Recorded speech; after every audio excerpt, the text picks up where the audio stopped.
کچھ دن پہلے ایک واقعہ سامنے آیا, ایک آدمی کی شادی ہوئی, دلہن نے پہلی رات کو بولا کہ آپ مجھے وَلَا يَحِلُّ لَهُنَّ أَن يَكْتُمْنَ مَا خَلَقَ اللَّهُ فِي أَرْحَامِهِنَّ.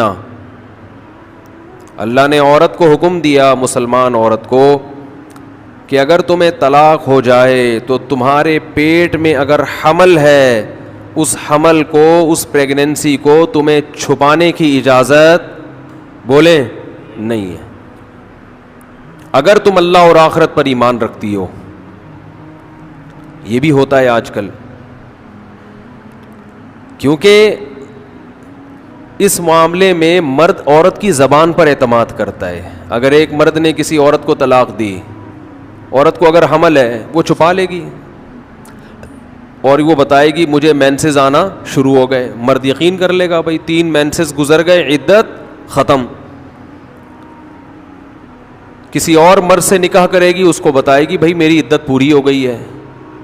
اس بات کا امکان ہے کہ وہ بچہ کسی اور مرد کے کھاتے میں ڈال دے. مرد تو نہیں دیکھ رہا کہ واقعی عدت ختم ہوئی ہے, یہ تو یہ عورت جانتی ہے اور اللہ جانتا ہے. تو اس معاملے میں اللہ نے حکم دیا عورت کو کہ وہ خیانت بولیں نہیں کرے. مردوں کو اللہ نے حکم دیا کہ جب بھی کسی عورت کو تم طلاق دو گے تو اس کا مال چھیننے کی تمہیں اجازت نہیں ہے. لا يحل لكم ان تأخذوا مما آتيتموهن شيئا. جو کچھ اس کو دیا ہے نا شادی سے پہلے, ایک دھیلا بھی واپس لینے کی اجازت بولو نہیں ہے. آج جہیز بھی جو وہ اپنے گھر سے لائی ہے نا وہ بھی ہتھیا لیتے ہیں. اپنے دیے ہوئے گفٹ تو واپس لیتے ہی ہیں, جو وہ اپنے گھر سے لائی ہے وہ بھی ہتھیا لیتے ہیں. یہ سارے قرآن کے احکام ہیں جس کی آج دھجیاں اڑائی جا رہی ہیں, کیونکہ ان احکام کا لوگوں کو علم ہی نہیں ہے. لوگ محرم میں کربلا, ربیع الاول میں جو مخصوص بیانات ہوتے ہیں وہ, یعنی سیزن وائز چل رہے ہوتے ہیں ہم لوگ. جو پریکٹیکل لائف ہے ہماری, عملی زندگی ہے, جس کے لیے پیغمبر صلی اللہ علیہ وسلم کو بھیجا گیا معاشرے کی اصلاح کے لیے, اللہ کے حقوق سکھانے کے لیے اور ایک دوسرے کے حقوق سکھانے کے لیے, اس پریکٹیکل لائف کی طرف ہماری توجہ نہیں ہے. ہم دوسری چیزوں میں زیادہ لگ گئے ہیں. بس وہ جوشیلی تقریریں, لوگوں کو رلانا دھلانا, یہ کام رہ گیا ہے بہت سو کا, سب کا نہیں. اہل حق ہر دور میں رہیں گے. تو اللہ نے حکم دیا کہ ڈیورس کے بعد آپ کو عورت سے کچھ لینے کی اجازت بولو نہیں ہے. ہاں, خلا کی صورت میں مہر واپس لے سکتے ہو. خلا یہ ہوتا ہے کہ مطالبہ عورت کی طرف سے ہو طلاق کا, آپ تو نہیں دینا چاہتے, اچھی بھلی زندگی گزر رہی ہے, اسی کو دماغ خراب ہو رہا ہے اس کا, نہیں مجھے نہیں رہنا. تو پھر اس صورت میں مرد اگر ڈیورس دے تو وہ یہ شرط لگا سکتا ہے کہ میرا خرچہ واپس کرو, خام خواہ میں کیوں کرایا خرچہ. کچھ دن پہلے ایک واقعہ سامنے آیا, ایک آدمی کی شادی ہوئی, دلہن نے پہلی رات کو بولا کہ آپ مجھے پسند نہیں ہو, میں تو کہیں اور شادی کرنا چاہتی تھی, ابا نے آپ کے متھے باندھ دیا. حالانکہ 6 مہینے سے تیاریاں چل رہی ہیں. اب کیا گزرے گی اس آدمی کے اوپر. تو خیر اس نے تو اٹھا کے پٹخنا ٹھکائی لگانا شروع کر دی. کمبخت ایک میسج کر دیتی کہ میں راضی نہیں ہوں, میرا خرچہ کرا دیا, پہلی رات کو بول رہی ہے کہ نئی ٹھکائی لگانی چاہیے تھی. میں نہیں کہہ رہا, لیکن اس نے لگائی ٹھکائی, غلط کیا اس نے. تو ایسے موقع پہ بھائی ٹھیک ہے اپنا راستہ لو, میرا خرچہ واپس. اب کون رکھے گا ایسی صورت میں. چاہتی کہیں اور تھی. بھائی تو چاہتی تھی بھی اگر کہیں اور, تو اب بتانے کی کیا ضرورت ہے. ہر بات بتائی تھوڑی جاتی ہے. بولو بھائی دل میں بولو چاہتی تو تھی, لیکن چلو ہو گئی, اب اسی کو چاہنا شروع کر دیں گے آہستہ آہستہ. گدھا بھی اگر آپ پال لینا, تھوڑے دنوں میں اس سے بھی محبت ہو جاتی ہے. تو پورا 2 ہاتھ 2 پاؤں کا انسان ہے, تھوڑے دنوں میں اچھا لگنے لگے گا. یہ سوچ کے صبر کر لو. پوری رپورٹیں پیش کر رہی ہیں اس کو, پوری رپورٹ. تو ظلم وہاں سے ہو, مطالبہ وہاں سے ہو, تو پھر آپ واپسی کا, مہر کا واپس مطالبہ کر سکتے ہیں. بھائی جو مہر دیا واپس دو. یہ بھی اللہ نے ان آیتوں میں حکم بیان کیا. ایک حکم اللہ نے یہ بھی بیان کیا کہ اگر رخصتی سے پہلے طلاق ہو جائے تو پورا مہر نہیں دینا پڑتا بلکہ آدھا مہر دینا پڑتا ہے. 1,00,000 روپے مہر رکھا گیا تھا, آپ ابھی رخصتی ہوئی نہیں, آپ نے ڈیورس دے دی, تو پورا مہر نہیں ہے بلکہ آدھا مہر ہے. اس میں اللہ نے ترغیب دی ہے کہ مرد پورا دے دے تو اچھا ہے, اور عورت کو ترغیب دی ہے کہ آدھا بھی معاف کر دو تو اچھا ہے. ترغیب دونوں کو دی جا رہی ہے, چھوڑو بھائی, لیکن حکم بیان کیا جا رہا ہے کہ مرد کو آدھا دینا پڑے گا اگر وہ مطالبہ کرے. اور اللہ نے اہم حکم یہ بھی بیان کیا کہ جب عورت کو طلاق دو تو جہاں وہ طلاق کے بعد نکاح کرنا چاہتی ہے اس کے نکاح میں رکاوٹ مت بنو, کباب میں ہڈی بننے کی کوشش مت کرو. یہ بھی زمانے جاہلیت میں ہوتا تھا اور آج بھی ہوتا ہے. فلا تعضلوهن ان ينكحن ازواجهن, اگر تم نے چھوڑ دیا ہے اس کو, عرب اس کو غیرت کا مسئلہ بنا لیا کرتے تھے کہ ہم نے چھوڑا ہے تو اب ہم کہیں اور اس کی شادی نہیں کرنے دیں گے. ہمارا معاذ اللہ یوں کہتے تھے تھوکا ہوا مال, جیسے آج بھی لوگ کہتے ہیں ہم نہیں کہیں اس کو نکاح کرنے دیں گے. اس سے بھی قرآن نے کیا کیا, منع کیا. اور اس سے بھی منع کیا کہ اپنی مرضی سے زبردستی اس کا نکاح بھی مت کراؤ طلاق یافتہ کا. ینکحن ازواجہن, اپنے سلیکٹڈ شوہر سے نکاح کرنا چاہتی ہے تو تم کباب میں ہڈی بولو نہیں بنو, یعنی اس کو یہ رائٹ ہے کہ وہ جہاں چاہے نکاح کرے.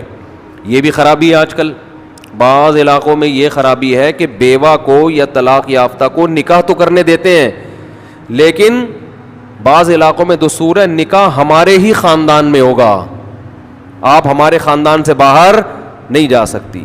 اس کو بھی قرآن نے کیا کیا, بولو ختم. نکاح بھی سے بھی نہیں روک سکتے, اور نکاح بھی وہاں ہوگا جہاں آپ نہیں بلکہ یہ چاہے گی. اس میں اللہ نے عمر کی کوئی قید نہیں لگائی. 40 سال کی بیوہ یا طلاق یافتہ ہو, 50 سال کی ہو, 55 سال کی ہو, یہ تمہارا ہیڈ ایک نہیں ہے. تمہیں زیادہ ٹینشن لینے کی ضرورت نہیں ہے. لوگ بڑی ٹینشن لے رہے ہوتے ہیں کہ تمہیں ضرورت کیا ہے, اب 4 بچے ہیں تمہارے, 5 بچے ہیں, اس عمر میں تمہیں شادی کرتے ہوئے شرم نہیں آتی, چھوڑو بھائی کیا ضرورت ہے. تو اللہ فرماتے ہیں کہ تمہیں اس ٹینشن لینے کی ضرورت بولو یہ اس کا ہیڈ ایک ہے, یہ تمہارا ہیڈ ایک نہیں ہے. جیسے کوئی 4 شادیاں کر رہا ہے تو اس کا ہیڈ ایک ہے نا, آپ کا ہیڈ ایک تھوڑی ہے یہ. آپ پتہ نہیں کیوں پریشان ہیں, مفتی صاحب کو کیا ہو گیا, وہی ان کا ہیڈ ایک ہے, آپ کا ہیڈ ایک نہیں ہے. یہ میں اپنی بھی درمیان میں لگا دیتا ہوں نا.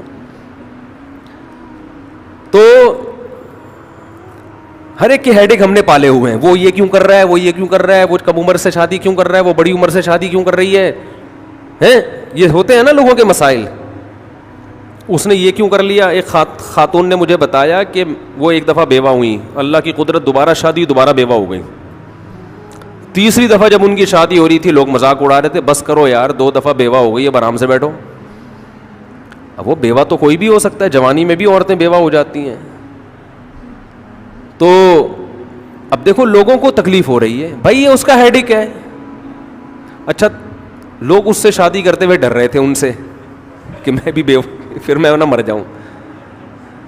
تو اس کا اس سے کوئی تعلق نہیں ہے. ہو سکتا ہے 2 دفعہ بیوہ ہونا تقدیر میں لکھا ہو, 3 دفعہ نہ ہو. یہاں مجھے وہ چٹکلا یاد آتا ہے, وہ ایک آدمی نے, ابے چھوڑو چٹکلوں کو, ابھی قرآن کو فوکس کرتے ہیں.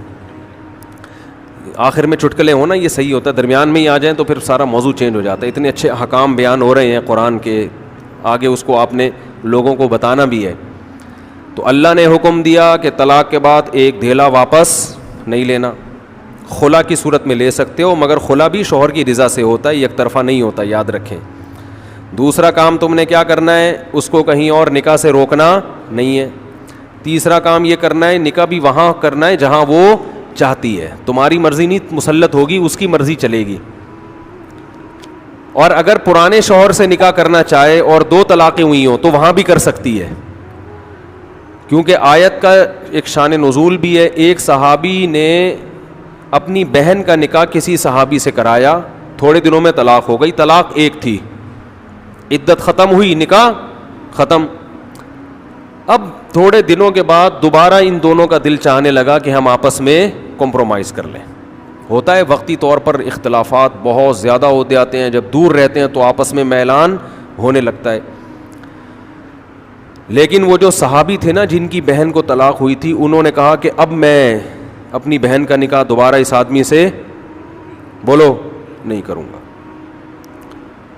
اور کہا کہ یا رسول اللہ, میں نے ان کی عزت کی, ان کو اپنی بہن نکاح میں دی, انہوں نے لڑائی جھگڑا کر کے طلاق دے کے میرے گھر میں بٹھا دیا اس کو, تو میں کیسے دوبارہ. یہ ایک ذلت محسوس ہوتی ہے نا انسان کو.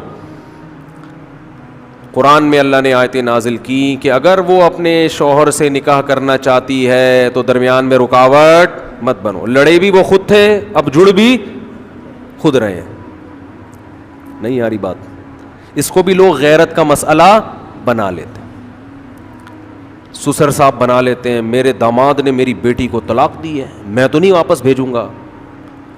بھائی دنیا میں جو آدمی میں لچک نہیں ہے نا, فلیکسیبلٹی نہیں ہے, لچک نہیں ہے جس میں, وہ کبھی بھی کامیاب نہیں ہو سکتا. یاد رکھو یہ جو ہوتا ہے نا, میں اصول کا پکا. بھائی اصول کا پکا ہونا تو اچھا ہے, لیکن یہ اصول ہی غلط ہے کہ جو کہہ دیا تو اس پہ قیامت تک قائم رہنا ہے. یہ اصول ہی غلط ہے. اصول یہ ہونا چاہیے کہ جب موقع کی مناسبت سے جو بات ٹھیک لگے گی اپنے آپ کو چینج کر لوں گا. یہ اصول ٹھیک ہے, اس اصول پہ پکے رہو. اور یہ نبی سے ہمیں ملتا ہے یہ اصول. حدیث میں آتا ہے ایک صحابی نبی کے پاس آئے, مجھے صدقہ چاہیے, یہ چاہیے, وہ چاہیے. آپ نے فرمایا اللہ کی قسم تم پر خرچ نہیں کروں گا میں. وہ چلے گئے, آپ نے دوبارہ بلایا, فرمایا ان پہ صدقہ کرو, دے دو. وہ پریشان, یا رسول اللہ آپ نے تو قسم اٹھائی تھی کہ میں آپ کو نہیں دوں گا. آپ نے فرمایا مر رآ علی یمین فرآ غیرہا خیرا منہا فلیکفر عن یمینہ, کہ جو شخص کسی بات پہ قسم اٹھا لے, جائز بات ہو, کوئی اگر حرام پہ قسم اٹھائی وہ تو بچنا لازم ہے نا, کہ میں گناہ نہیں کروں گا, وہ تو ویسے ہی وہ حرام ہے. جائز کام, صدقہ تو جائز ہے نا, بلکہ ثواب ہے. فرمایا کوئی کسی جائز کام پہ قسم اٹھائے, پھر بعد میں اس کو خیال ہو کہ مجھے قسم توڑ دینی چاہیے, اس کا مائنڈ کیا ہو گیا, چینج, تو اسے چاہیے قسم توڑ دے اور کفارہ ادا کر دے, اس قسم پہ قائم بولو نہ رہے. قسم پہ جب قائم نہ رہنے کا حکم ہے تو بغیر قسم کے میں نے جو بول دیا بس وہ پتھر پہ لکیر بن گیا, یہ تو پاگل اور گدھے ہونے کی علامت ہے. قسم بھی اگر کھا لی ہو تو بھائی اس وقت یہ خیال تھا کہ نہیں دینا, اب زمینی حقائق کہہ رہے ہیں کہ اس کو دینا ہے, تو اب قسم توڑو, کفارہ ادا کرو اور دے دو. بات نہیں آ رہی میرا خیال ہے. یہ کس کی سیرت ہے, نبی کی. نبی سے زیادہ کسی کی پکی زبان ہو سکتی ہے, لیکن ایسی لچک سکھائی ہے کامیاب بننے کے لیے کہ یہ نہیں کہ جو کہہ دیا تو وہ پتھر پہ لکیر. گراؤنڈ ریئلٹی کے لحاظ سے, ماحول کے چینج ہونے کے لحاظ سے آپ نے اپنا رویہ کیا کرنا ہے, چینج کرنا ہے. اس وقت آپ کی رائے یہ تھی, اب آپ کی رائے وہ ہے, کیونکہ زمینی حقیقت بھی چینج ہوتی ہے اور انسان کی نالج بھی چینج ہوتی ہے اور انسان کی رائے بھی چینج ہوتی ہے. بعض دفعہ نالج چینج نہیں ہوتی, انسان تانے بانے ملا کے ایک رائے قائم کرتا ہے, بعد میں جب اور گہرا سوچتا ہے تو اسے لگتا ہے کہ وہ رائے ٹھیک نہیں تھی, تو وہ اسٹیٹمنٹ اس کا کیا ہو جائے گا, چینج. کوئی بات نہیں, دن میں 100 دفعہ چینج ہو جائے. ناکام وہ ہے جو کہہ دیا تو اڑ گیا, بس کچھ بھی ہو جائے. اب دیکھو ایک آدمی آپ کو مستحق نظر نہیں آ رہا تھا, آپ نے کہا اللہ کی قسم تجھے میں صدقہ نہیں دوں گا, تو فراڈی ہے. بعد میں پتہ چلا نہیں فراڈی نہیں ہے, آپ کو نہیں, میں نے تو بول دیا تھا میں نہیں دوں گا. بھائی اب فراڈی ہونے کی بیس پہ نہیں دے رہے تھے, تو اب پتہ چل گیا یہ فراڈی نہیں ہے. بعض دفعہ پہلے بھی پتا تھا فراڈی نہیں ہے, اب بھی پتہ ہے نہیں ہے, لیکن پہلے خیال تھا کہ نہیں دینا چاہیے, اب خیال ہے کہ دے دینا چاہیے, تو رائے چینج کر لو. بہت مشکل ہے. اور گھریلو جھگڑوں میں تو میاں بیوی کی طبیعت میں اگر لچک نہیں ہے نا, 4 دن بھی ان کا رشتہ نہیں چل سکتا. یہ تو مجھ سے ابھی لکھوا کے سگنیچر انگوٹھے لگا لو, جیسے سبزی والے نے ٹھپے لگائے تھے انگوٹھے لے کے گھوم رہا ہوں. لیکن آپ انگوٹھے نہیں, آپ مجھے پکڑ لینا, میں کہاں بھاگوں گا. وہ جب بھی انگوٹھے کی بات آتی ہے مجھے وہ سبزی والا یاد آتا ہے جس کو میں نے بزنس کے لیے پیسے دیے تھے, اور اس نے ایمانداری میں اسٹیمپ پیپر پہ اپنے انگوٹھے لگا کے دیے تھے. جب وہ پیسے لے کے بھاگا تو 3 سال میں نے وہ انگوٹھے سنبھال کے رکھے.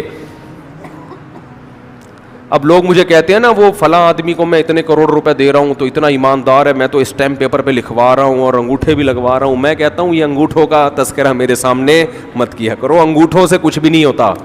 بندہ اگر 2 نمبر ہے, اسٹیمپ پیپر بکری کو کھلا دینا, کسی کام کا نہیں ہے یہ اسٹیمپ پیپر, عدالت سے بھی نہیں نکلوا سکتے. سمجھتے ہو, لکھوایا کرو ضرور, لیکن اس سے ہوگا کچھ بھی نہیں.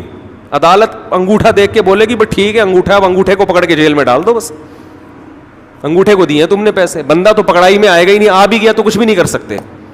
عدالت کہے گی دیے کیوں تھے تو پیسہ دینے سے پہلے 100 دفعہ سوچا کریں. خیر, تو کیا بات چل رہی تھی؟ ابے انگوٹھے کی بات کہاں سے آئی؟ ہاں, لچک پیدا کرنا. میاں بیوی کا رشتہ تو ایسا ہے کہ اگر آپ کا ہے نا کہ جو میں نے کہہ دیا بس وہ کیا ہے, آرڈر از آرڈر. تو بھائی اس کا مطلب آپ میدان جنگ میں کھڑے ہوئے ہیں, دشمن کی فوجیں آپ کے سامنے, اور آپ ایک فوج کی کمانڈ کر رہے ہیں کہ گولی چلانے کا آرڈر دیا تو کیا کرنا ہے؟ یہ گھر ہے, یہ میدان جنگ بولو نہیں ہے. یہاں آپ کا اسٹائل یہ ہونا چاہیے, آپ نے بیوی کو آرڈر دیا, گراؤنڈ ریئلٹی یہ کہہ رہی ہے کہ بھائی میرا روب اس پر بیٹھا ہوا ہے اور وہ پکوڑے بنا بنا کے خود ہی کھا رہی ہے, آپ کو ایک لقمہ بھی نہیں کھانے دے رہی. آپ غصے میں آئے, آپ نے کہا بیگم مزید پکوڑا اگر کھایا نا تو, گراؤنڈ ریئلٹی کہہ رہی ہے کہ اس دھمکی سے یہ پکوڑے کھانا چھوڑ دے گی نا. لیکن آگے اس کا ایٹیٹیوڈ آپ نے دیکھا, اس نے کہا تو کیا کر لے گا, فوراً وہ کرچلی اٹھائی, تو کیا کر لے گا, فوراً لچک پیدا کرو بولو تو صبر کروں گا اور کیا کروں گا, یہ کامیاب, یہ گھر کیا کیسے چلے گا, یہ رشتہ جوڑا رہے گا. اگر آپ نے اس کے ایٹیٹیوڈ دیکھ کے, اس کی پیشانی پہ سلوٹیں دیکھ کے اپنی دھمکی کو واپس نہیں لیا تو یہ گھر کیا ہوگا, پکوڑے تو کھا لو گے آپ لیکن آپ کے بچوں کی ماں مارکیٹ سے شارٹ ہو جائے گی. تو اس میں گھر کے اندر کا اصول لچک, کامیاب آدمی وہ. ہاں ناقابل برداشت کوئی معاملہ ہو جائے تو ایک الگ بات ہے. تو اللہ نے کیا حکم دیا کہ اگر ڈیورس ہو گئی ہے پھر دوبارہ ملنا چاہتے ہیں تو کباب میں ہڈی بولو مت بنو, ملنے دو ان کو, کوئی مسئلہ نہیں ہے. ہاں یہ قرآن نے کہا ہے کہ اس شرط میں ملیں کہ ان کا اپنے بارے میں یہ خیال ہو کہ دوبارہ وہ جھگڑے نہیں کریں گے. ایسا نہ ہو ملتے پھر وہی ٹینشنیں شروع کر دیں, اب دوبارہ اپنی اصلاح کر کے آئیں کہ بھئی اب ان ماضی کے قصوں کو چھیڑنا نہیں ہے. لیکن یہ ایک یا دو طلاقوں کے بعد ہے, 3 طلاق کے بعد نہیں مل سکتے جب تک کہ کہیں اور نکاح نہ ہو جائے اس کا. تو خیر, قرآن مجید میں اس میں اللہ نے یہ بھی حکم دیا.